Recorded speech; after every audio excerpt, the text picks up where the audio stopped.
Okay, are we good over there? We're good. Yeah. Can we shut the door at some point? 100%. Is it freezing? No, the weather is coming around. Hi. Feeling like about your health right now? Yeah, that's like. You look great. I know, all of a sudden it I've got been super working on my cold. posture. I know. And then you're like, oh my gosh, we had it. Yeah. Yeah. We had it. All right. Welcome, everyone. Today is probably more like what you were expecting in this class, but we're actually going to talk about in depth the pelvic floor and what to do about specifically the pelvic floor. So just a little warning, we will be talking about internal pelvic floor techniques.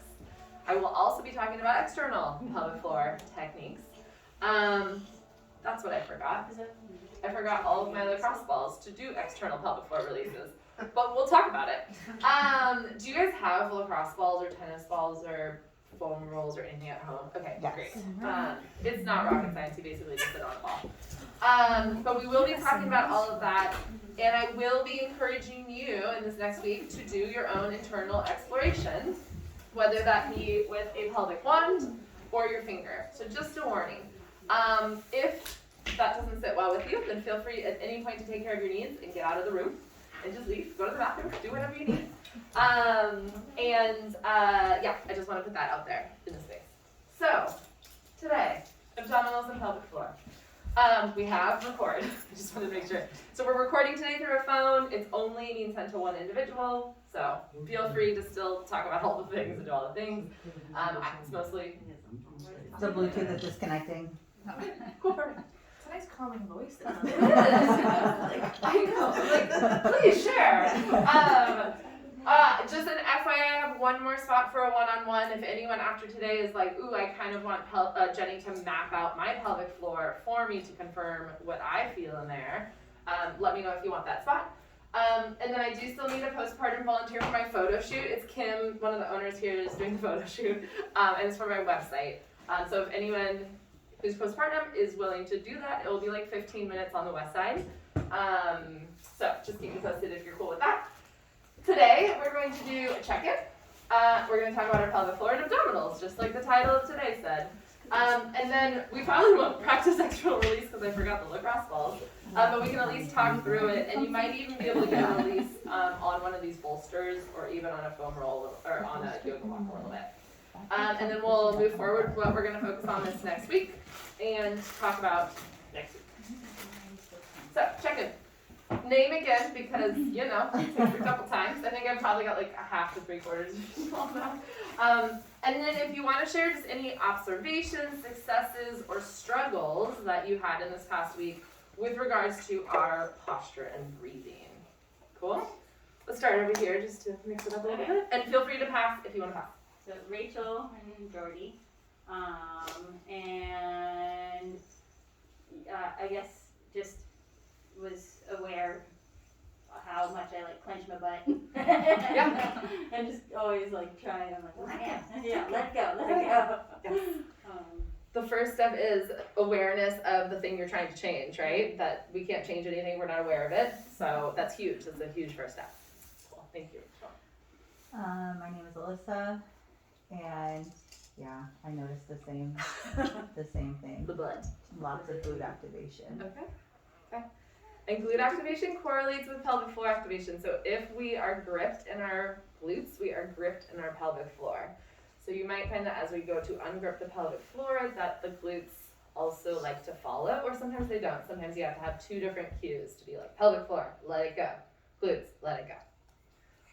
I'm Brooke, and I also, was trying to untuck, and I was having a hard time with that.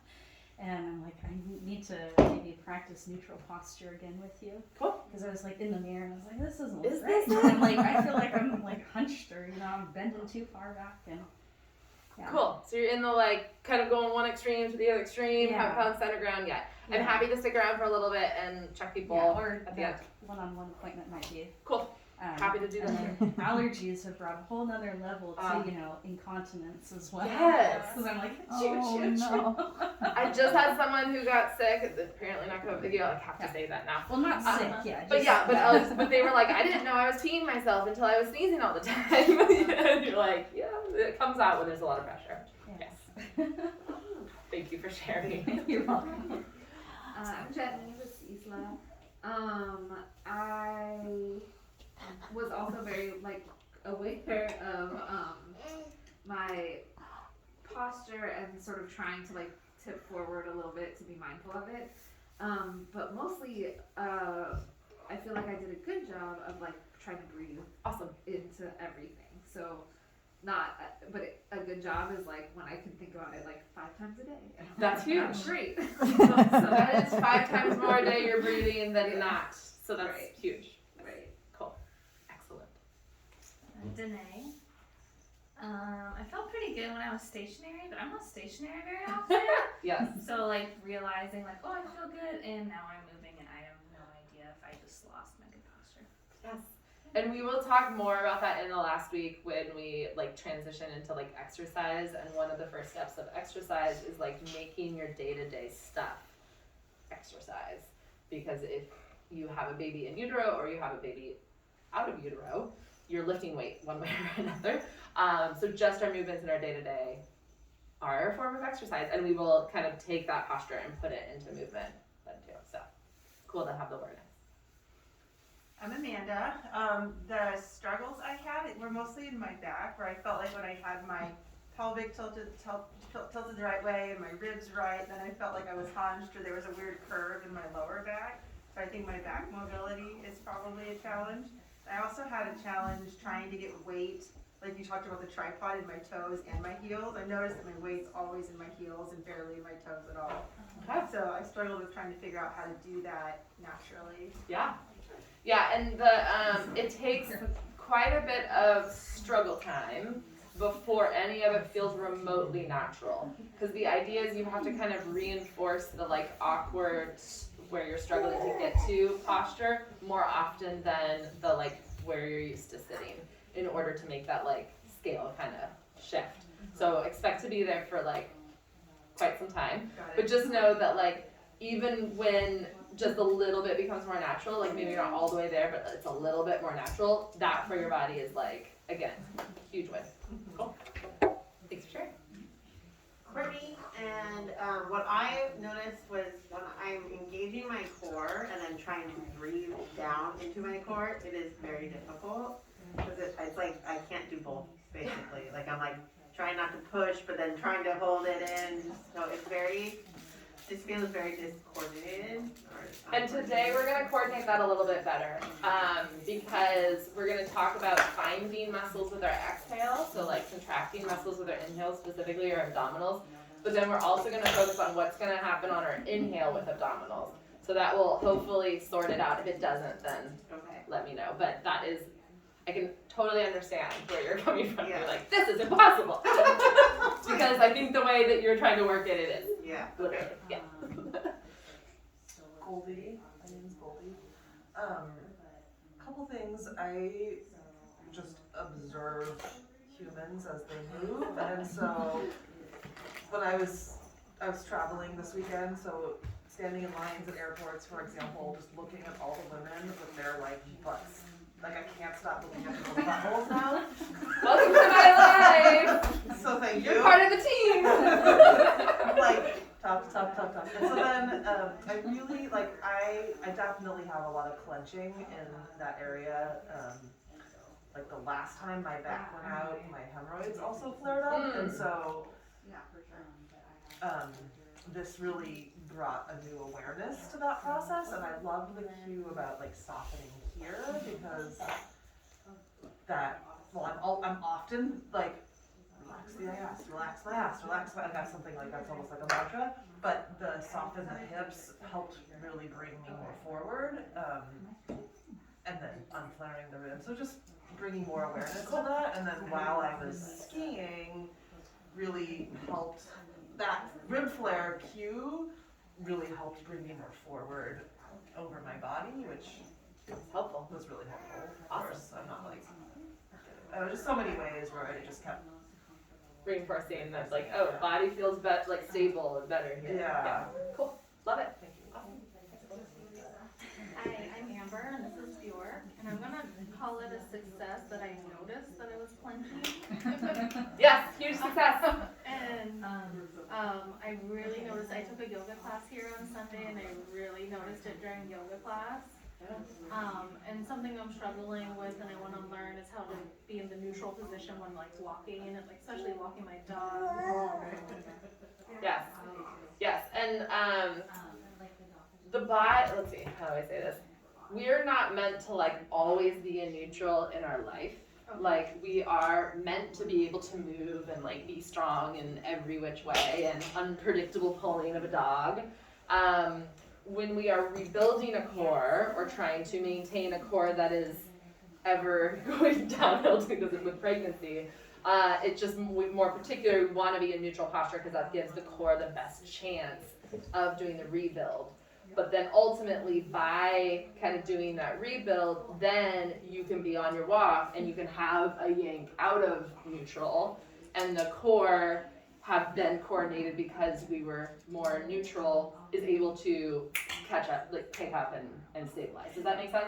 So end goal is that like we're not meant to be rigid in our life. But then in this rebuild, by being in neutral and really maintaining neutral, you're accessing the core rebuild the most optimally. Yeah, cool. Thanks for bringing that up. But yes, it's gonna be hard walking with dog and with baby too. Yeah. You got a lot of things going on. Every morning. Yeah. Yeah. Hi, I'm Molly. This is Oliver. Good morning. Like seeing all your faces.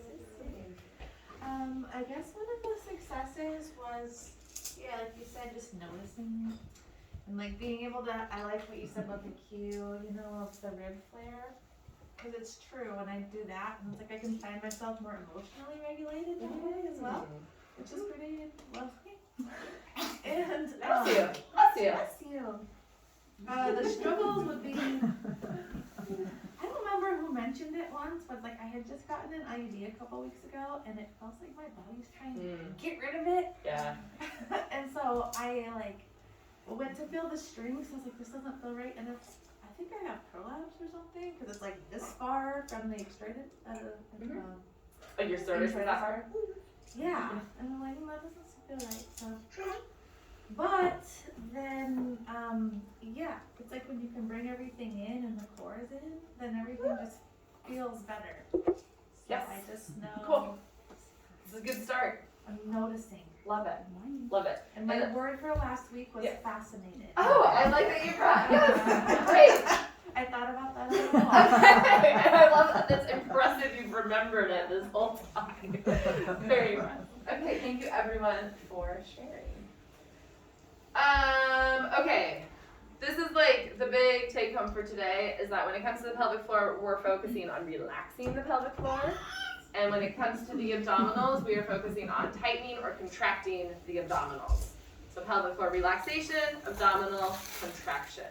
I will go over the why and the how for each of these right now, but this is like in your brain, sink it in.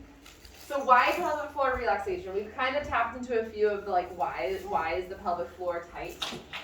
Number one, when baby is in utero, it is holding on to an ever-growing weight above it, so it tends to get very tight by just holding on for dear life. Also, just like the posture that we go into, just positionally, that posterior tuck, positionally shortens pelvic floor. And that usually happens during pregnancy if it doesn't already happen before that. Some people are an exception, but that tends to be the normal route. Maybe a baby came out, which is a huge amount of trauma to the tissue. And the pelvic floor tends to react and say like, I'm no longer an in or an out hole, I'm just going to guard for dear life. So huge in postpartum to be guarded. Maybe there's a tear or pain associated in that region, and the pelvic floor specifically is like kind of a subconscious, muscles tend to guard against pain, and it's a protective mechanism, right? Usually pain means something's wrong, something needs to be protected, there's an injury, and so muscles are going to guard up against that, and when I say guard, like contract or get tight, and so that's another reason. The cesarean scar that is really low, the fascia of that area is directly tied to the pelvic floor. So you can have pelvic floor guarding directly correlated with abdominal scar. The other is that as you go to protect this scar, you're going to be in that gripped state, just trying to like protect that lower abdomen to protect. So just because you had a cesarean does not mean that you're not gripped in the pelvic floor. Emotional stress and hormone. I love that you were like, when I am in more neutral, I feel more grounded. There is a huge correlation between like just emotions and the pelvis. On a biomechanical level, we can explain it through stress breathing. So we talked about how diaphragmatic breathing allows for pelvic floor relaxation. Whereas if we're holding our breath or chest breathing, you're never going to get that. So you're going to be in a gripped state. There's also a correlation with the jaw. So tension, there's kind of like, we've kind of labeled 3 diaphragms within our body. So we have like our epiglottis, which is kind of the flap that goes over our trachea or our breathing tube. We have our diaphragm and our pelvic floor, and they found a huge correlation between those 3. And that kind of brings us to jaw clenching in stress times, and the tension here correlates with tension here. Which is why, like during labor, you might be cued to be like, blah, blah, blah, release your jaw, or make blah, moo noises or something, and that kind of helps relax the jaw, which relaxes the pelvic floor. And then compensatory holding. So the pelvic floor, as we know, is the bottom of the core. If we have core weakness or we have hip weakness, glute weakness, the pelvic floor will try to like grab on and compensate for that weakness. So compensatory strength, the pelvic floor will grip. So any questions about all the reasons why our pelvic floor tends to be tight? Kind of hammered that in quite a few times. Okay. So then it comes down to like, well, how do we let it go? Social butterflies over here. So how do we let that go? We kind of have 3 different tools: breath, external, and internal. So breath is what we have access to all day, every day, which we've already talked about diaphragmatic. Today we're going to add on that pelvic floor component to it. And if you're feeling like, man, I can't really do both at the same time, split them. Just be like, I'm going to focus on pelvic floor breathing right now to relax my pelvic floor, and then maybe later I'll do my diaphragm breathing, or just feel free to split them up as 2 separate entities, even though we're trying to combine. It's kind of all the way around and down breathing. We'll go over external techniques. We have far more opportunities to do external techniques than internal. It's hard to find time by yourself, and when you do have time by yourself, pretty much the last thing you want to do is internal pelvic floor massage. It's like there's so many other things that you want to use your time for. So we'll talk about how to do this, and then also how to incorporate it into the day-to-day to try to make it doable within life, so that it's not like a daunting task that you just feel bad about not completing. So breathing. I talked about how we have access to it all the time. The cue is that we're trying to breathe down into our pelvis. So we're focusing on that inhale portion of the breath, and trying to deepen that breathing and direct it all the way downward. So if all of you want to, so again, lying down on your back, easiest position to find it, which we will be lying down on our back to find our abdominals today. But in sitting, we can still practice, it's just gonna be harder, so just kind of note that.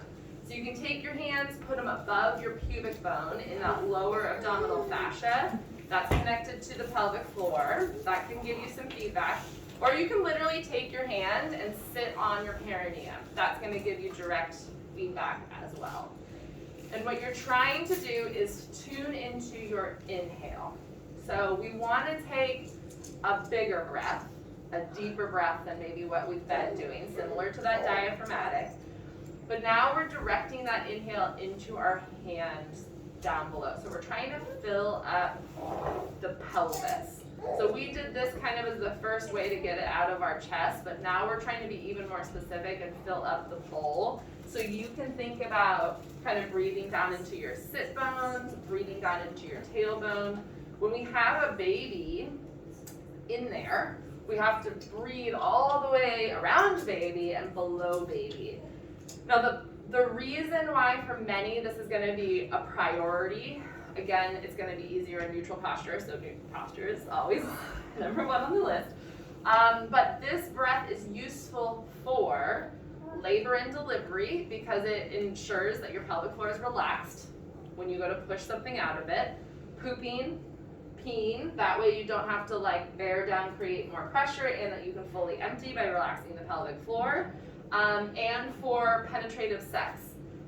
This is kind of the breath that relaxes the pelvic floor to allow for penetration. And the more relaxed the pelvic floor is, the better that positive sensation is going to be and the bigger potential for a stronger orgasm. So really important for lots of different reasons. So I encourage you to add this onto your like kind of all day, every day, but specifically when you're pooping, peeing, and having penetrative sex. Those are when like this should naturally happen, so really cue in there. And then as we do internal release, of course, external and internal. So one of the things to just make sure that we're avoiding is we're not trying to like bear down and push air down into our pelvic floor. We're just simply trying to like allow for expansion and redirect that air downward.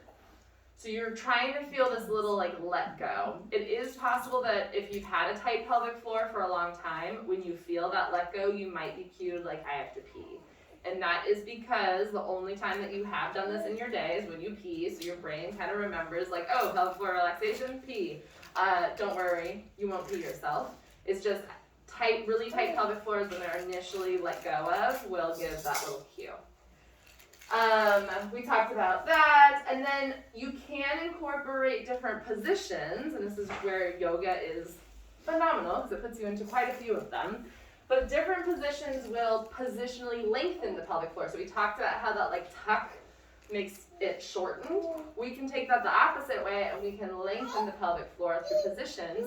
And then doing our breath in those positions is just going to be even more effective because we are positionally lengthening and then with breath lengthening from within.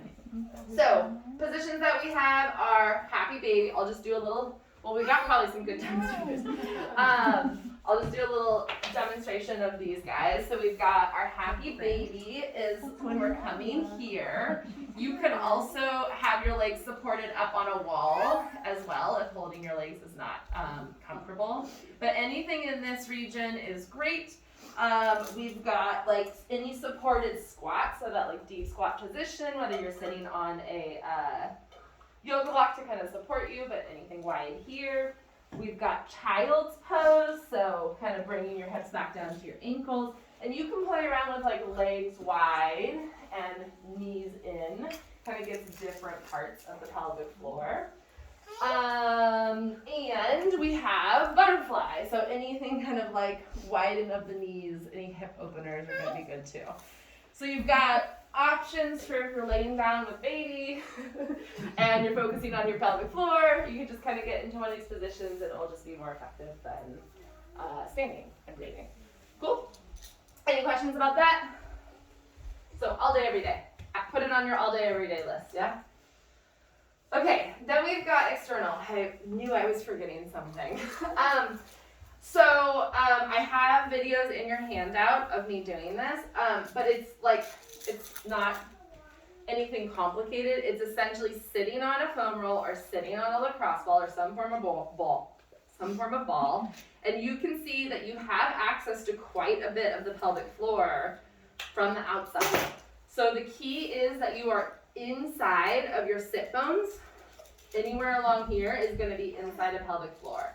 So if we're using a ball to get specific, your ball is going to be off to the side of your openings, but pretty close to the openings because you're in between bone and opening.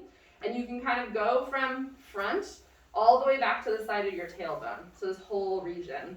I encourage you to kind of like put the ball on a chair or on the floor, something hard, and then you're just sitting on it. You can use your hands to adjust how much pressure you've got on that.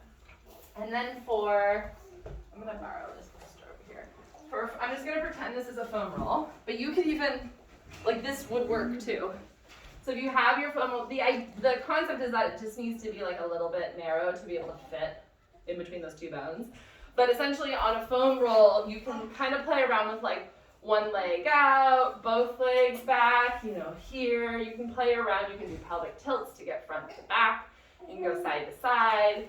And you're just gonna feel like pressure into the area, and it might feel bruisey, and that kind of tells you like, oh, I'm releasing a trigger point. Kind of like when you get a massage and the person's on your mid-back, and you're like, oh, that doesn't feel good, but I need it, because I like this in a weird way. And then you breathe into that to facilitate that relaxation. So not crazy rocket science, like literally just ball, sitting on it, or foam roll. Is there a type of foam roller? Well, there's like, because you'll have the half rolls, and you have the low density ones and the high density ones, and you have the ones with the spikes.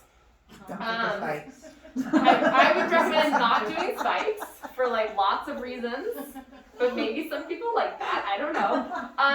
But it's just like what you can tolerate. So the higher density ones are just going to be more pressure. The spikes would be way aggressive, versus your low density one is just going to be more gentle. So it kind of just depends on, you know, what I recommend getting the full circle one instead of the half circle one, just because there's a lot more you can do with it outside of sitting on it. So that's just my opinion. These kids, it's so fun seeing, like, I feel like each week they're just like more stability. It's so cool. It's like my little geek out brain. It's like, ooh, nice core control.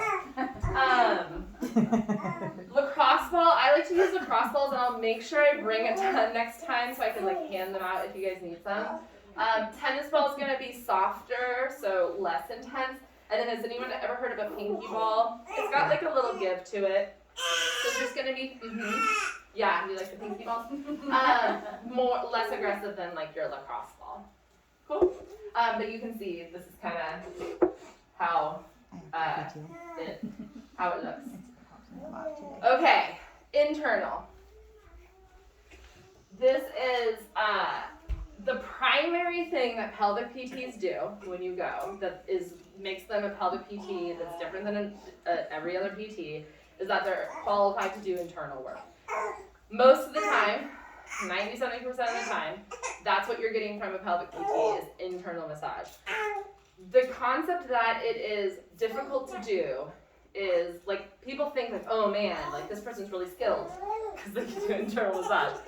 But it's really simple. It's really simple. And it is the equivalent of like giving a partner a foot massage or a shoulder massage. Where like you don't, I mean some of us do have some education around it, but you don't have any education around like what muscles you're on or like different stroke techniques or like all of that. And yet you can be very effective at helping relieve tension for your partner. So it's the same thing. It's just that this area we tend to disconnect from most of our life because most of the medical procedures in this area are trauma. So we tend to disconnect because of pap smears, placements of IUDs, shoving tampons up in there, having sex when we don't want to have sex, and then babies come out of it. So like we don't have a very strong connection to this area. We don't know it very well, and that's what makes it scary. I would not instruct people to do pelvic floor release if there was a remote chance that they were going to dramatically injure themselves. So you're not going to pierce through bowel, you're not going to pierce through bladder, you're not going to injure stuff in there. It's just, we can't see it, so it's more of this like connecting to and listening to the feedback it gives you to refine your skill and make it a well-known place instead of like a scary place that we're not going to associate with, okay? So when it comes to pelvic floor release, you know how we were talking about anatomically we break up the pelvic floor into 3 different layers, and that correlates with a depth of our knuckles. So the first 2 layers are really accessible with our fingers. Usually it's our thumb for the back side, and more specifically our thumb for the back to opposite side is most ergonomically sound. And then our finger for more of the front same side is going to be more ergonomically sound. And you can get to the first and second layer pretty easily unless there's a big bowling ball in front of you, in which case it becomes a little bit more hard. In the next week for prenatal, we'll talk about perineal massage specifically, but today we're just going to generally talk about pelvic floor. The wand, and there's a few different models out there. My favorite is the Thera one. They just revamped it, which I was pretty attached to the other one, but I'm learning to actually like this one better for many people. And I'm making the switch myself. So that was a pleasant surprise. But the wands are specifically curved so that they miss your cervix. So you don't really need to worry about like jamming into your cervix, which would do you no good. It's not something that needs to be released. It does not, opening up the cervix with a wand does not help for anything, even having a kid come out. So that's why they're like this. And it lets you leverage into the pelvic floor without a lot of effort. So similar, have you guys heard of that Theracane for the neck? Yeah. So it's the same idea that this is specifically designed to access and allow for leverage without a ton of effort. And this is pretty much the only way to get to that third layer, to that deep spots. People have tried to find crystals or gems or rocks to do it to make a more natural thing going in their body. No one has found a shape that works appropriately. This one's made of like a hard medical plastic that almost feels like glass but isn't. There are some silicone-based ones as well. Cool. So we're gonna go through how to release the pelvic floor, what it's gonna kind of feel like, and what feedback tells you where you are, pretty much. And then what I encourage you to do is between now and next week, practice so that you can come back to the circle and you can ask all the questions and really hopefully over the next 3 weeks refine the skill of internal pelvic floor release so that by the time this series is over, you feel really effective in your own pelvic floor release. When we are pregnant, there is a risk of, the risk is infection, always, whether you're pregnant or not. It just is a more important risk when you are pregnant. What I like to equate it to is that as long as this wand or your hand is cleaner than a penis, you're pretty good. It is a very small risk, but a risk that needs to be thought about and then just, make your own decision with what you feel comfortable about for your pregnancy. And we always want to have it, even when we're not pregnant, make sure that this is clean. Just generally speaking. So easiest to, or most effective to do is that you are in like a comfortable position. So for a lot of people, this is going to be like kind of a semi-reclined position, like in their bed. So kind of here with one leg kind of splayed out, all supported. The chance of you getting some alone time in your bed to do that is, becomes pretty negligible. And so I find that the easiest is actually to do it in the back of the shower. So if you are in a bath, you can be in a very similar position, and then you can also like do your pelvic floor release for 2 minutes and be like, I'm in here for 45 minutes doing my pelvic floor release, and you can just enjoy yourself.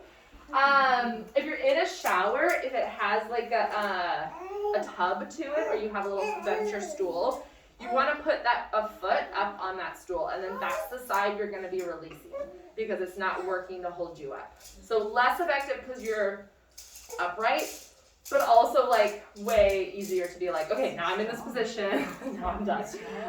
If you don't have a lip, then just sitting on your shower floor with the back of it supporting you being here is effective too.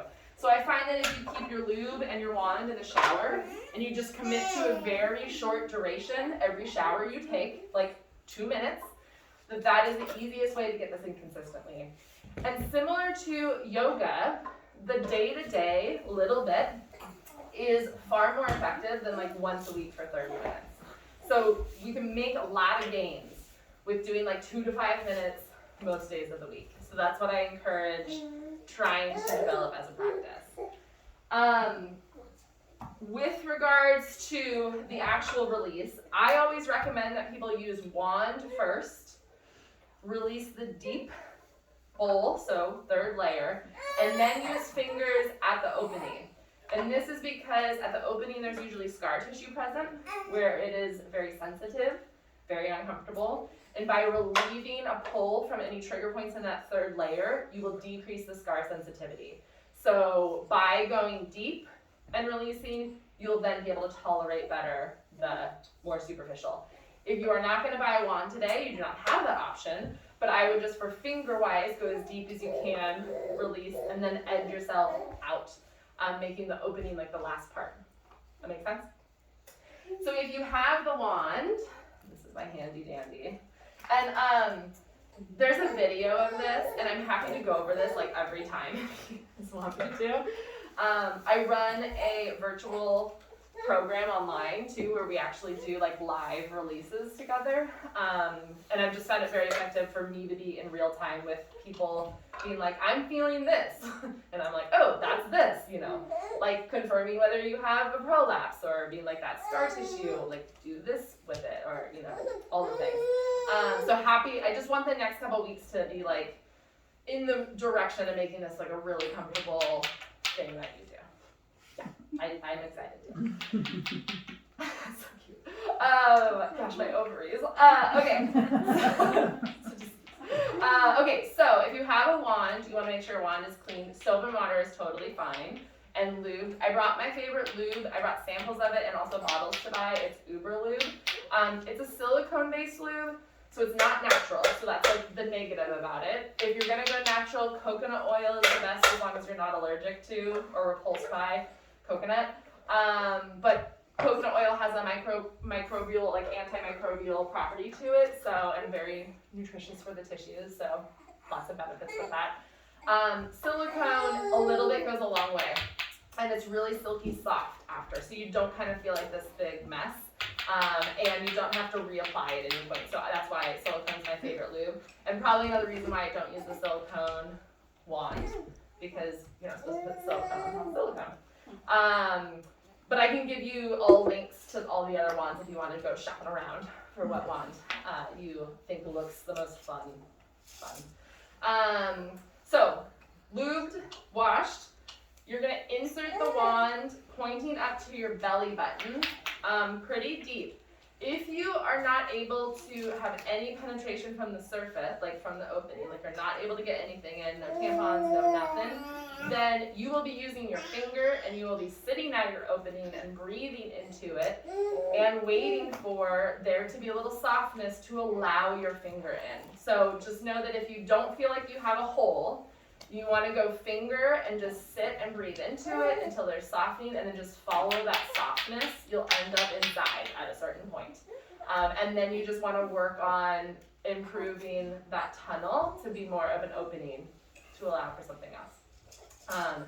If you do have a hole and you can put something into it, then pointing up toward bladder is the easiest way to put it in. And then I like to have you turn it, so you just kind of turn the wand.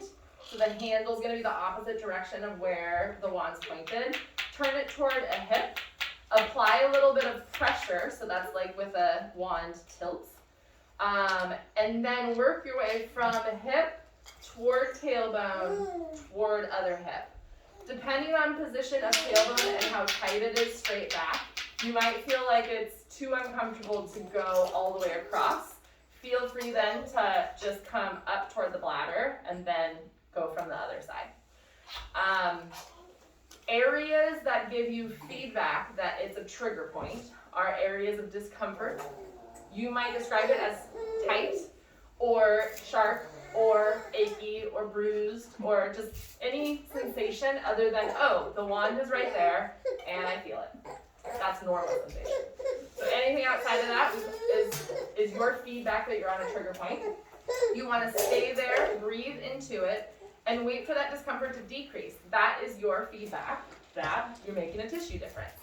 And so ideally you're kind of going through the sweep and you're pausing at areas where you have discomfort. Another feedback of tightness is numbness.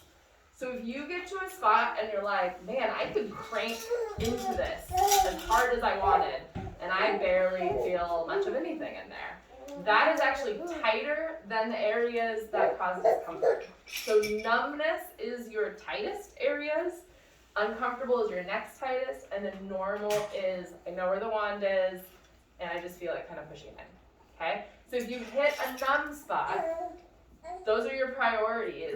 Work on it. What's going to happen is it's going to become painful. And that is progress because it has released enough to have sensation, even if not good sensation. And then you'll get through painful or uncomfortable to normal sensation. Cool? So ideal world, if you had like all the time, you would go hip, tailbone, hip, pausing at areas of discomfort and numbness, pull it out a little bit, hip, tailbone, hip, pull it out a little bit, hip, tailbone, hip. By doing 3 different sweeps, you cover most of your pelvic bowl. If you are not going to do wand, you'll be able to, with your finger, go as far as you can, and some fingers will be able to reach over a little ledge in there. And that's what tells you, oh, I'm working on my 3rd layer. But with your finger, you would just go as deep as you possibly can, and then do, like, with fingers, you kind of want to go quadrant-wise, like front right or front left, and then back, because you're switching which fingers are ergonomic. I don't want anyone coming back with, like, carpal tunnel because they were trying to do their pelvic floor release. But you want to kind of go deep, I would say go deepest to more external, whether it's finger or wand. So once you've done wand or the deepest with your finger, then we want to go toward the more layers 1 and 3. And in layers 1 and 2. In layers 1 and 2, that's where our scar tissue is. So right toward the back side is usually where scar tissue is. Some people do tear up the sides of the vaginal canal, so you might have scar tissue through there. How you know it's scar tissue is it can be numb. It's usually more painful and sensitive, and you describe it with like kind of weird descriptors like on fire, scratchy, burny, and that's how you know it's more nerve related and more scar tissue. And then what you'll feel under your hand is rough, hard tissue. That's what cues you into like scar tissue. If you have rough, soft tissue, so there's like texture to the tissue, but it's soft, then that is more prolapsed tissue. So that's kind of where the vaginal wall has been stretched out. You're feeling for making the whole area a marshmallow, so soft and smooth. So trust whatever your finger does to soften and smooth the area. And that is true for the whole canal and the whole pelvic floor, really. Make sense? Yeah? I know it's a lot to be like, okay, whoa. And the demo that is on. The demo is me like this, just showing it with this, what you just went through. with a wand and with a finger. Yes, yes. It's very generic, obviously. So you're mapping out like where your spots are, and then just know that the pelvic floor is like an onion in many respects. You undo one layer of tightness, and another one will come up. So once you'll kind of be like, oh, there's a spot, there's a spot. You'll work on those, and then you need to kind of go back and, you know, find the next layer. Cool. When you do this, can it cause spasms? Okay, so let's say I was massaging your hamstring, the back of your thigh, and let's say I laid everything I had into that muscle to the point where it's so painful you couldn't relax into it. It would guard up against it, and it would, you know, we call it kind of more of a spasm. So when we're kind of applying pressure and going into the discomfort, it has to be at a level that we can still breathe into and relax into. They say about 7 out of 10 pain is usually the highest that we can still relax into. I find that very arbitrary because everyone's scales are so different. Right. But you'll be able to feel like, can I still breathe into the spot I'm releasing? And the feedback that you are is that the pain will decrease. If you're guarded up against it, your pain will increase or it won't change because you're tightening the muscle that you're trying to relax. So, yeah. So just, if you find that you're tightening or spasming, just like, come off a bit of it. Go more gentle. Yeah. If you make yourself sore, which is the equivalent of like after a really deep massage, and you're sore after, it will feel like a headache in the pelvis. So kind of like crampy almost. Wait for that to go away before you do it again. And you want to err on the side of not having lingering pain. So back off next time you go. You want consistency and no lingering pain is the goal. If you are pregnant and you are close to your due date, like even remotely close, we definitely don't want to enter into labor and delivery with a sore pelvic floor. So just err on the side of consistency, but less aggressive. Okay, cool. Okay, I expect lots of questions about this next week. So the goal is to explore one form. If you don't feel comfortable with internal, then do external, but also ask yourself, why do I not feel comfortable with internal with this part of my body? Because that's also something to talk about. Maybe not in a group setting, but maybe in a group setting. And also something to just be aware of. Cool. Okay, there is one exception to this whole pelvic floor relaxation thing, and that is there is this reflex where you're supposed to do a Kegel before you cough, sneeze, laugh, or have any like quick, abrupt pressure increase. There's a reflex where it's supposed to do a Kegel before to prepare for that pressure. And during pregnancy, that reflex is completely obliterated. So during pregnancy, you can consciously Kegel as much as you possibly can before you cough, sneeze, laugh is pretty hard. And then in postpartum, you want to bring that reflex back. So that is like the one time initially that we will Kegel to bring this reflex back and reprogram it. It took me about a year for it to become rewired and automatic. There are some people who need to train their Kegels, but that only happens after the pelvic floor is in a relaxed state with no scar tissue in it. And most pelvic floors will just kind of pick up that Kegel, but sometimes it doesn't. And that's when we need to train, but it's only going to be effective if, they're too cute today. It's only going to be effective if you have a relaxed pelvic floor. Cool? Okay, so I expect lots of questions. I'll have wands here. I'll bring balls next time, okay? We're going to make this real quick and a lot of you guys doing this instead of me talking, because the other thing I want you to feel really comfortable before you walk out of here today is how to find your abdominals, which sounds easier than it is. And so we're going to do practice, and then I'm hoping to come around and confirm that you have found your abdominals. So quickly, and I'll send everyone this PowerPoint just because I'm going to run through this pretty quick. But essentially, why do we need to contract our abdominals? Because they are stretched out during pregnancy, period. So they need to shorten to get strong. So kind of the opposite of what happens in the pelvic floor. How do we rewire these abdominals? We first have to find them, which is what we're going to do today, is find them. Then we need to coordinate them. The abdominals, just like the pelvic floor, are supposed to be like subconscious. They're supposed to come on before we go to do something. That is completely lost during pregnancy because they are stretched and weak. So we have to consciously turn on abdominals anytime we know we're going to need abdominals. And that rewires them to then later become automatic. But if we don't do that, then you don't have abdominals if you didn't actively turn them on. Something to get. And then once we found them, coordinated them, like they know when to come on, maybe you're still consciously having to do it, then we can strengthen them. So this is when like core exercises work. So we can't start here without starting here. Or we can't get there without starting there. So, finding them. This is the big thing I want everyone to practice. You're welcome to practice sitting. It's just going to be far harder. Laying down is going to be much easier. Okay? So I'm going to demonstrate to you how to find abdominals. And this is one of the things where it's like, a lot of people will feel like, oh, I look 4 months pregnant, you know.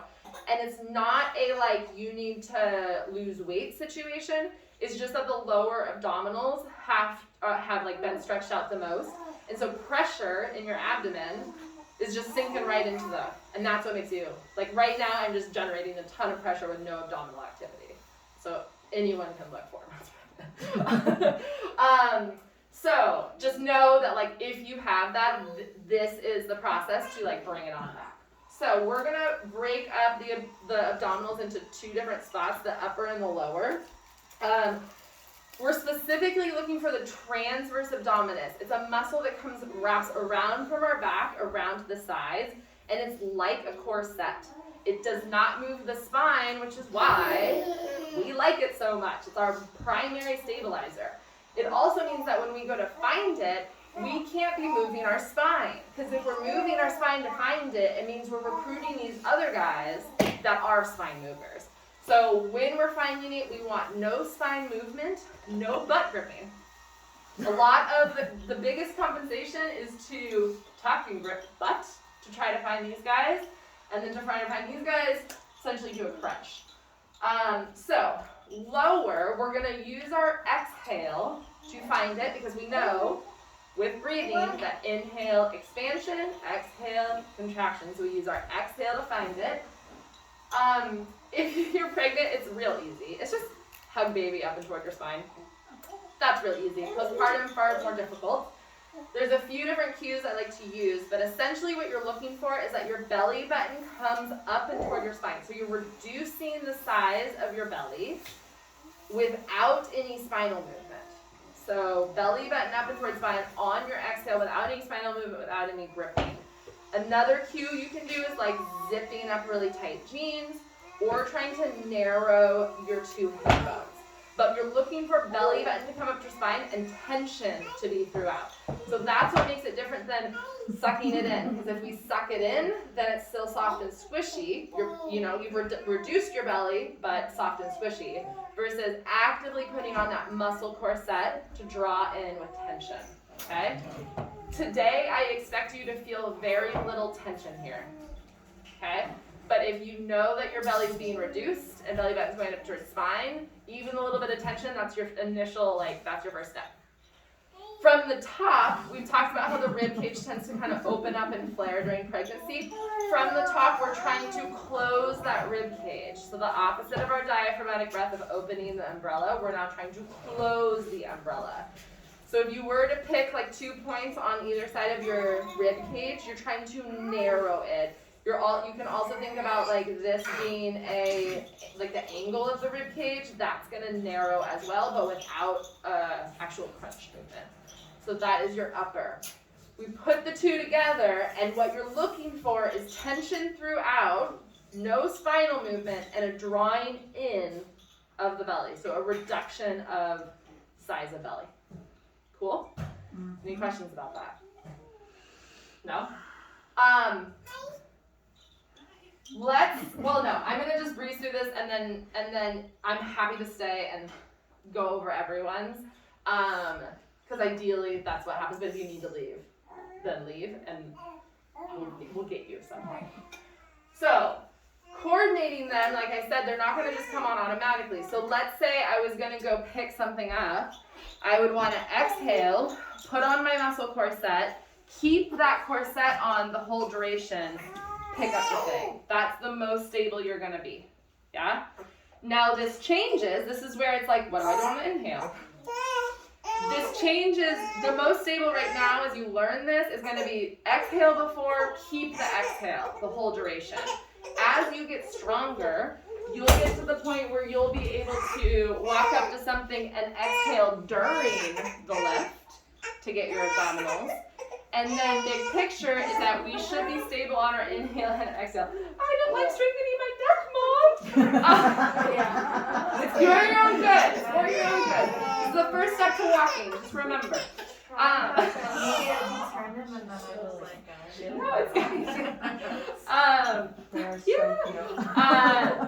So when we have a bigger, so the tension is supposed to correlate to the demand at hand. So lifting that up, I don't need a lot of tension. So I'm kind of exaggerating how much tension is there. If I'm lifting a heavier weight, then essentially what should happen is on my inhale, the abdominals don't just let go because we need them a little bit. Instead, they lengthen, but they stay on. It's called an eccentric contraction, a lengthening contraction. So the cue for this and what you can practice is if you go to pick something up, you can exhale, put your muscle corset on, lift up your thing, and then as you're holding that thing, usually a baby, you can breathe into your sides and down, and you're trying to make it feel like the front never let go. Because otherwise, if you just took an inhale, it would just, plop. So it's a sides and down inhale, which is gonna get that expansion all the way around, but this will never let go. So we can practice that, but I expect you to be really bad at it. because you're just now starting to find your abdominals. But that's kind of where we head. And this all should be automatic one day. Cool? So today what I'd like is you know how to find your abdominals, and I'm happy to check you. And then throughout your life, you consciously turn your abdominals anytime you know you need them, which includes getting up from bed, getting up from a chair, lifting anything, getting out of a car, any transitionary thing where your spine needs some stability. That's when we need abdominals. I fell asleep on my couch with her a few times, and when I went to go sit up with her Yes. like this, I got a cramp right now. Yes. So if you do this, like actively exhale, turn on abdominals, and then get up, that will help all that situation. Chances are really good that was just one part of one of your abdominals that was trying to do literally the whole thing, and it just wasn't set up for it, so you get the cramp. Does coning when like I sit up mean I'm not using them correctly? Yes, and we're going to talk about that next week in the prenatal, what coning means, how to navigate that. Then we strengthen them. So like I said, our end goal is that we're stable on our inhale and our exhale. It's automatic. It generates enough tension for the task at hand, and it can last. It's got endurance to it. So this is where we're headed. And what I want you to think of is every movement, every exercise can be a core exercise. We just have to consciously make it one right now. So we're going to practice this, but if you need to leave, I just want to show this one. We are trying just to commit to one time doing a pelvic floor release. Just one time. Whatever that looks like for however long. Just so that you can kind of break that edge and you can be aware of what you feel and what barriers there were to getting to that. Ideally, you lie down and every day you have a moment where you're lying down to breathe into your pelvic floor and find your abdominals, because that's the easiest position to do so. That's ideal. Also, the more effective in actually making everything come back on board is doing it throughout your day. So incorporating your breath down to the pelvic floor with your diaphragmatic breath or separately, and then also incorporating that abdominal activation into your day-to-day movement. Big memo, next week, prenatal is at 11, postpartum is at 12. If this doesn't work for anyone, let me know. I'm also more than happy if you want to come to both of them, no matter what stage you're in. So you can come for both, or try to make it to the one. If you can't, then let me know, and I'll make sure we get the information to you. Cool. Okay, so for anyone who can stick around, if you want to lay down and practice finding abdominals and want me to check you, I'm happy to do so. I have wands here if you want to buy a wand. They are $40. The lubes are $20. But I also have like so many samples, so you can take as many samples as you want. Cool? All right. And this lube you can't use with a silicone wand? Yeah, they say no same, so no silicone on silicone. However, like high-grade silicone with washing right after it, it'll be fine. It's just because of like chemical reaction of like similar things. But there's like high-grade silicone where you might see a little notice that says like, okay to use with silicone-based lubes, just wash after. So it's more like a degrading of the actual material that occurs when you combine them. I got the intimate rose. Yes. one. That's the silicone one. Okay. I've Don't use used it with this lube. I've used silicone lube on it before and just washed it. And generally speaking, I always refer the intimate rose one when butthole work needs to be done, because that long end of it is for the butthole. I personally find that my thighs are too big for that end to be my handle, which is why the biggest reason why I choose this one instead. Yeah. Unless butthole work is, yeah. But so it's up to you. Whether you're like, oh, I'll just wash it after I use it, or use something different, water-based or oil. Does anyone want me to check their abdominals? Yeah? Okay.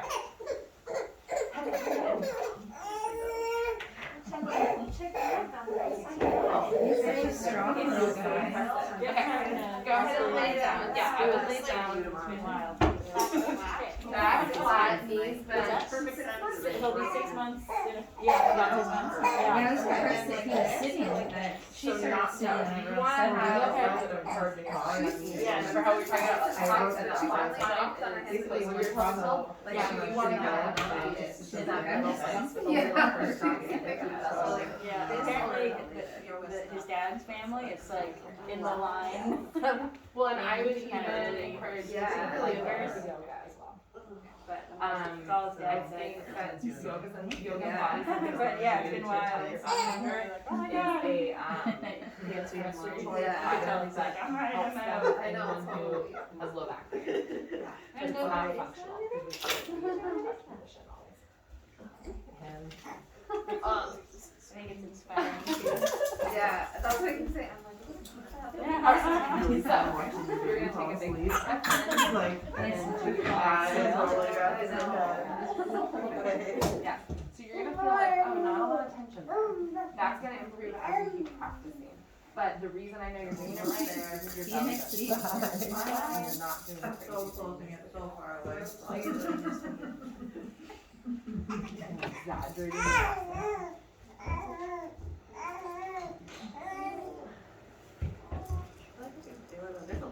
But not on that side, so put more of your brain attention over there. And then you just want to make sure that you're also getting the top portion, which is just a narrow That's one of the problems when we're trying to kind of like relax everything. How was your morning? See, they told me That's pretty good.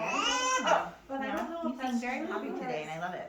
I mean, I still feel kind of bruised here. I'm happy to And hear then it. I Boys pick up the and- pressure and everything, and like it hurts all Boys and friends, what could be better? Activating your abdominal No, this that way is nice. while you're doing the car seat, Uh-huh. improves that.